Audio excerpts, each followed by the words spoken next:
Bismillah, Assalamualaikum warahmatullahi wabarakatuh. Alhamdulillah, wassalatu wassalamu ala rasulillah wa ala alihi wa sahbihi wa man walah amma ba'd. Subhanaka la ilma lana illa ma'alamtana, innaka antal alimul hakim.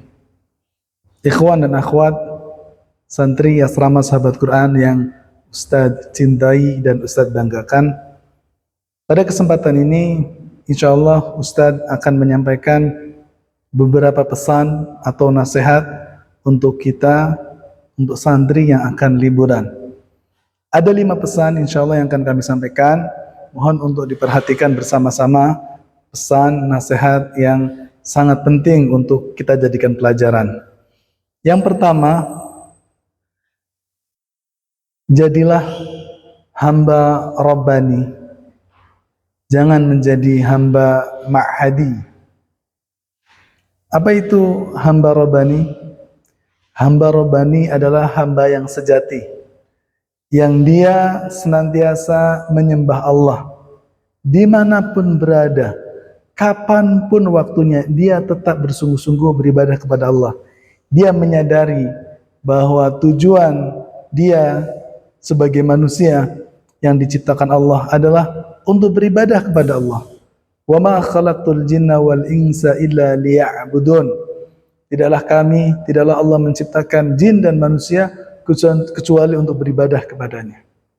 Jadilah hamba Allah dimanapun kita berada. Jangan menjadi hamba mahad pondok. Jangan menjadi hamba yang hanya semangat bersungguh-sungguh beribadah saat di pondok saja. Saat di pondok bersungguh-sungguh beribadah. Tapi saat keluar dari pondok, di luar pondok, beribadahnya berubah, ya, salatnya berubah. Bagi yang akhwat, mungkin kerudungnya pun berubah. Subhanallah, baca Qur'annya pun berubah. Sikap-sikap baik yang dibiasakan selama di pondok berubah. Ya. Di pondok dia beribadah sungguh-sungguh kepada Allah, tetapi di luar pondok ada perubahan. Maka ini bukan hamba sejati, bukan hamba Rabbani. Ini adalah ma'hadi, ya, hamba yang bersungguh-sungguh saat di pondok saja. Berupaya, berusahalah untuk tidak berubah. Ikhwan dan akhwat, ketahuilah bahwa Allah yang kita sembah saat kita di pondok, dialah Allah yang harus kita tetap sembah meskipun kita tidak lagi di pondok. Allah yang memberi kita rezeki saat kita di pondok, memberi kita makan, memberi kita minum, memberi kita kesehatan, memberi kita perlindungan. Dialah yang akan memberi kita makan dan minum, rezeki, perlindungan saat kita tidak ada di pondok. Maka, Masya Allah, sungguh tidak pantas seseorang itu berubah sikap hanya karena berada di tempat yang berbeda. Dulu di pondok, di rumah, lalu berubah sikap. Tentu ini tidak pantas, karena sesungguhnya Allah terus-menerus memberikan kita kenikmatan-kenikmatan. Mungkin di rumah akan ada kenikmatan yang lebih besar lagi. Maka seharusnya masa liburan di pondok kita tetap bersungguh-sungguh untuk menjadi hamba Allah sejati. Bersemangat mengerjakan salat, bersemangat membaca Al-Quran, bersemangat melakukan amal-amal soleh, amal-amal sunnah, zikir pagi, zikir petang, salat-salat rawatib. Bersemangatlah. Karena ikhwan dan akhwat, yang terpenting bagi kita bukan hanya sebatas beriman, hanya sebatas beribadah, tapi yang penting adalah bagaimana kita bisa istiqamah. Itu yang utama. Allah Subhanahu wa taala berfirman, "Innal ladzina qalu rabbunallahu tsumma istaqamu tatanazzalu alaihimul malaikatu alla takhafu wa la tahzanu wa abshiru bil jannati allati kuntum tu'adun." Sesungguhnya orang-orang yang berkata Tuhan kami adalah Allah, kemudian mereka istiqamah, berpegang teguh kepada pendirian, kepada iman, kepada amal soleh, senantiasa istiqamah. Maka malaikat-malaikat akan turun kepada mereka dan akan berkata, janganlah kamu merasa takut dan janganlah kamu bersedih hati, dan bergembiralah kamu dengan memperoleh surga yang telah dijanjikan kepadamu. Ikhwan dan akhwat, kita harus istiqomah, kita harus tetap lurus, istiqomah, siratal mustaqim, kita harus tetap lurus, baik kita di pondok maupun di luar pondok. Terus beriman, terus beribadah, terus beramal saleh. Ini pesan yang pertama. Pesan yang kedua adalah, setelah kita menunaikan kewajiban kita kepada Allah, maka kewajiban kedua adalah kewajiban kepada makhluk. Dan makhluk yang paling wajib untuk mendapatkan kebaikan adalah orang tua kita. Seorang sahabat bertanya kepada Nabi, siapakah orang yang harus saya bersikap baik kepadanya? Maka Nabi kita menjawab, ummuka, ummuka, ummuka, ibumu, ibumu, ibumu, dan abuka, dan ayahmu. Pesan yang kedua adalah, gunakan kesempatan liburan, kita berada di tengah-tengah keluarga, kita hadir di depan orang tua, jadikan momen untuk berbakti pada kedua orang tua. Jangan kita menjadi orang yang tersesat, salah dalam berpikir, ya, merasa sudah di pondok, ketika liburan lalu bersikap seperti raja, minta dilayani oleh orang tua, menyuruh meminta ini dan itu. Subhanallah, sungguh itu adalah satu pemikiran dan sikap yang salah. Ya, kita seharusnya berbakti pada kedua orang tua, melayani kedua orang tua. Ridha fi ridhal walidain. Nabi kita bersabda, ridha Allah tergantung pada ridha orang tua. Artinya jika kita membuat orang tua ridho, membuat orang tua kita senang, Allah akan ridho kepada kita. Dan Allah jika ridho kepada hambanya, Allah akan memberikan kemudahan, kebahagiaan. Jadikan momen bersama orang tua untuk meraih ridho orang tua. Karenanya berbuat baiklah kepada kedua orang tua kita. Buatlah hatinya senang. Apapun yang membuat mereka senang, selama itu adalah hal yang baik, yang membantunya, menyapu, mengepel, apapun yang bisa membuat orang tua kita bahagia. Menjaga adik bagi yang punya adik, membantu pekerjaan orang tua. Buatlah mereka bahagia agar kita mendapat ridha Allah. Dan saat kita mendapat ridha Allah, maka insya Allah kita akan mendapatkan kemudahan, kebahagiaan dalam hidup. Jadilah pelayan untuk orang tua kita. Bersikaplah kepada orang tua kita. Jadikan orang tua kita seperti raja. Maka insya Allah, Allah akan memberikan kita kebahagiaan seperti para raja. Kemudian pesan yang ketiga adalah,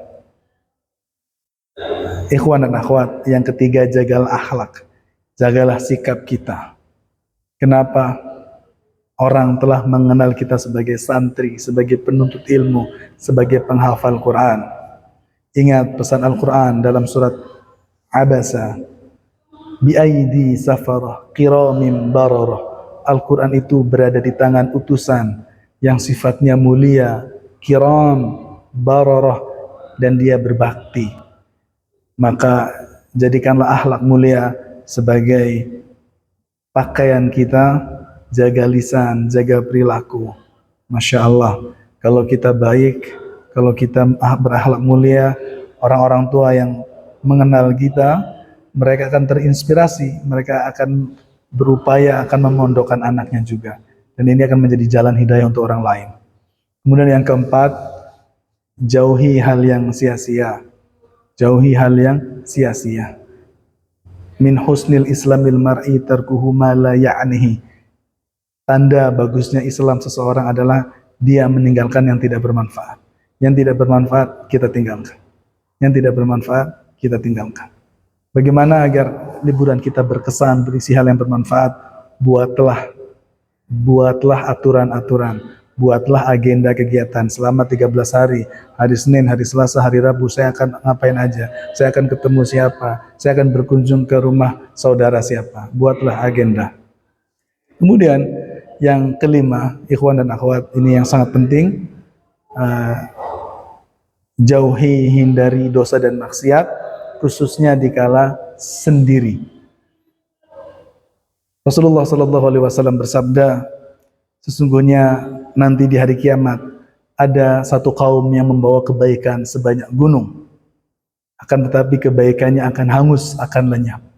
Para sahabat bertanya, apa yang menyebabkan pahalanya lenyap? Apa yang membuat kebaikannya hangus? Maka Rasulullah Shallallahu Alaihi Wasallam menjawab, walakinnahum, akan tetapi mereka aqwamun, suatu kaum, idza khalau, apabila bersendirian, bimaharimillah, apabila mereka sendiri, bimaharimillahi intahakuha, mereka melakukan kemaksiatan, mereka melanggar apa yang Allah haramkan. Ya. Melakukan dosa dan maksiat dikala sendiri membuat seseorang akan dihapus, ya, pahala dan kebaikannya akan terhapus.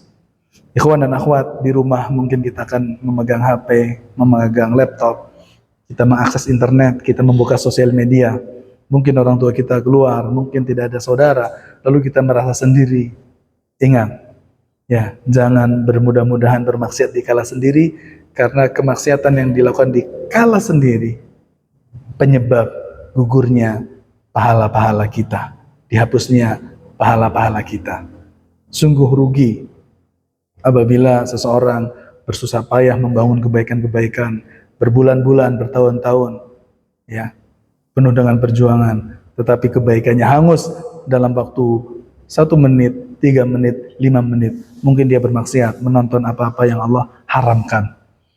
Ikhwan dan akhwat, jauhilah dosa dan maksiat, khususnya kemaksiatan-kemaksiatan di kala sendiri, karena itu akan menghapuskan kebaikan-kebaikan kita.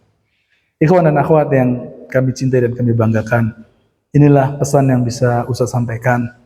Mudah-mudahan menjadi pengingat kita, pelajaran yang menjadikan bimbingan kepada kita untuk bisa tetap istiqomah di dalam kebaikan-kebaikan.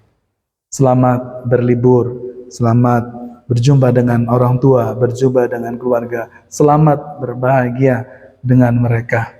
Masya Allah, kami sangat senang, kami sangat bahagia apabila kalian merasakan kebahagiaan. Selamat berbahagia, selamat berlibur, dan ingat pesan Nabi kita, siapa yang mengingat Allah di kala senang, Allah akan mengingat dia di kala sempit. Jangan kesenangan-kesenangan yang akan kita rasakan membuat kita lupa kepada Allah. Silakanlah berlibur, silakanlah berwisata, silakanlah bertemu dengan orang-orang yang kita cintai. Berbahagialah, tapi jangan sampai kita lupa Allah. Jangan sampai kita lupa Allah. Tetap kita ingat Allah. Kalau itu dosa, kita hindari. Kalau waktunya tiba sholat, kerjakan sholat. Jangan sampai gara-gara bertemu dengan orang kita tinggal sholat. Naudzubillah. Jangan sampai karena manusia kita melanggar perintah Allah Subhanahu Wa Taala. Silakan berbahagia, silakan bersenang-senang. Tapi ingat Allah, apa yang dilarang kita tinggalkan, apa yang diperintahkan kita kerjakan. Barakallahu fikum. Subhanakallahumma wabihamdika, syahadu an la ilaha illa anta, astaghfiruka wa atubu ilaik. Wabillahi taufiq wal hidayah. Assalamualaikum warahmatullahi wabarakatuh.